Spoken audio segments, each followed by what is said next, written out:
Do you want to be more effective in your business communication skills? You can quickly do that by asking open-ended questions. In this video, I'm going to share with you my top 10 favorite open-ended questions. Here we go. As a coach, we have to ask a lot of open-ended questions. And so I'm going to share with you 10 of my favorite open-ended questions. And I'm going to go ahead and demonstrate the tone and how I want you to practice asking these questions. So here's the first one. It's a tell me about question. Question number one.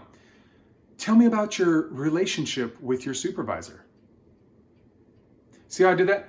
Tell me about your relationship with your supervisor.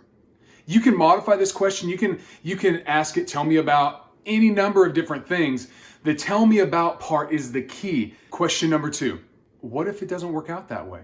This is a great question to ask a direct report if they've come to you with a plan and you want to find out if they have a backup plan or how they're going to modify their approach throughout the way. You can say, and what if it doesn't work out that way? Question number three. Now you're going to ask this question if maybe you have a direct report, you have a peer, you have someone that shares someone else's opinion that's not their own with you. They share someone else's opinion. Right after that, you can ask this question. What does this look like for you? Or maybe you can ask it this way. What does it look like for you? You're trying to get at, hey, what is your opinion? I understand that you shared someone else's opinion. I want to understand your opinion now. And then that gives them the open-ended question to begin to share their own opinion. You may be in a collaborative meeting with your team members and you share some information, maybe a feedback card that a client shared, maybe with some negative information or maybe ambiguous and you can't really tell what they're trying to say and you want to hear what the team has to say. Maybe they have some greater insight with other conversations or communications they've had with this client.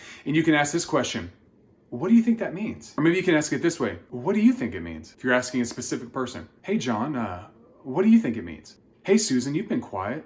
What do you think it means? See how I want you to catch the tone because it does matter how you ask it. What do you think it means? It's clear, it's pointed, but it's also light and it's not accusatory or attacking. What do you think it means? See, that's going to put someone in defensive mode. So what do you think it means? That's a curious tone. Number five. Now this is probably my favorite coaching question when I'm asking someone to share all possible options. And maybe they've shared 3, 4, 5 options that they can see right now. And they go, well, I think we could X, Y, Z, and then they stop talking. And I go, what else? And then I might give another one and they'll go, anything else? What else? Until they just say, look, I don't know. I've exhausted all ideas that I have.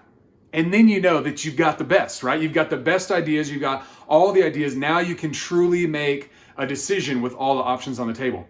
What else? Question number 6 is this. Can you give me an example? Or maybe someone makes a claim, you go, for example? This is a great question to ask when someone makes an unsubstantiated claim. They make a hyperbolic statement and it just seems a little bit, all right, I don't know. I mean, can you show me some evidence for that? And you go, can you give me an example of that? Number 7, if you could do it all over again, what would you do differently? See, I want you to hear the curious kind of playful tone that I have there. You don't want the question to come across as canned or that you've practiced it or you're reading off a list. I want it to come out naturally like you're truly inquisitive in this moment. And I mean, it helps if you are inquisitive and you are curious in this moment, but if you could do it all over again, what do you think you would do differently?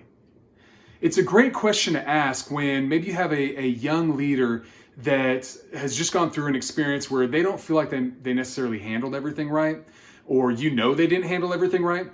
But instead of you just telling them where they went wrong, it's best, and they're going to learn more if you ask the open-ended question, if you could do it all over again, what do you think you would do differently?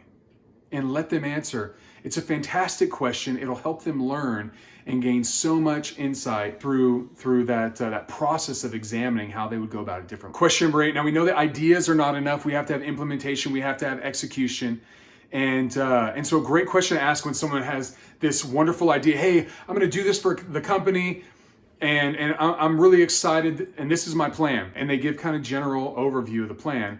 And you say, so what is it going to take to get that done? Or, so what do you think it's going to take to get that done? Interesting idea. What's it going to take to get that done? And now it's time for them to go a layer deeper, right?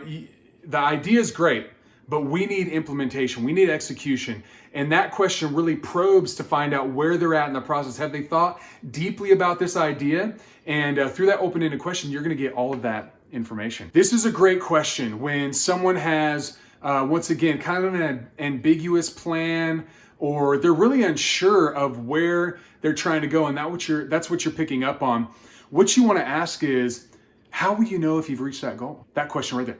So, Susan, how will you know when you've reached that goal? What'll be your indicator? What'll be your key performance indicators to show you that you've attained the goal? How will you know if you've reached the goal? It's a fantastic question to get, once again, clarity of the end game, right? Stephen Covey, 7 Habits of Highly Effective People, said, begin with the end in mind.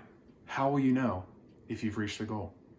Great question to ask. And then this question, this is a question to test the creative thinking of your team members. Question number 10, how do you think this will all work out? So I'd love to get the team's input on this. How do you think it's all going to work out? Wow, our competitor Z is struggling right now. How do you think this is all going to work out?